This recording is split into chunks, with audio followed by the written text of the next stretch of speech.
Dinner হোক বা ব্রেকফাস্টে রোজ রোজ কি আর রুটি পরোটা খেতে ভালো লাগে? তাই এইভাবে একবার আলুর বাটার নান বানিয়ে দেখতে পারেন। যতটা নরম তুলতুলে হবে, খেতে তার থেকে আরও অনেক বেশি ভালো লাগবে। বানানো তো একেবারেই সহজ। প্রথমে নিতে হবে একটা মিক্সিং বোল, তার মধ্যে 1 কাপ টক দই নিতে হবে, অল্প একটু লবণ, চিনি আর দিতে হবে বেকিং সোডা।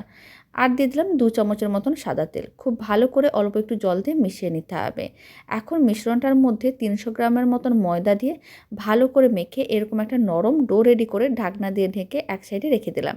এদিকে আমি সেদ্ধ আলু নিয়েছি, তার মধ্যে স্বাদ অনুযায়ী লবণ দিলাম, আর দিলাম গোলমরিচের গুঁড়ো, অল্প একটু আদা বাটা, আর দিয়েছি আমি কুচনো ধনেপাতা। সমস্ত কিছু ভালো করে মেশানো হয়ে গেছে, আলুর পুরটা রেডি করা হয়ে গেছে। এদিকে আমি যে ডোটা রেডি করে রেখেছিলাম সেখান থেকে লেচি কেটে নিতে হবে। লেচিগুলোকে এরকমই গোল বলের মতন করে বানিয়ে প্রেস করে চ্যাপটা করে মাঝখানে বেশ কিছুটা পরিমাণ আলুর পুর দিতে হবে। আবারও লেচিটাকে গোল বলের মতন করে বানিয়ে নিতে হবে। তারপরে আলুর পুরটা মাঝখানে রাখার পরে এরকমই আলতোভাবে বেলে নিতে হবে।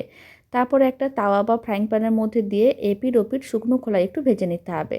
দুদিক যখন হালকা করে একটু ভাজা হয়ে যাবে, তারপরে বাটার দিয়ে দুদিকই উল্টে পাল্টে লাল লাল করে ভেজে নিতে হবে। তাহলে আলুর বাটার নান একেবারেই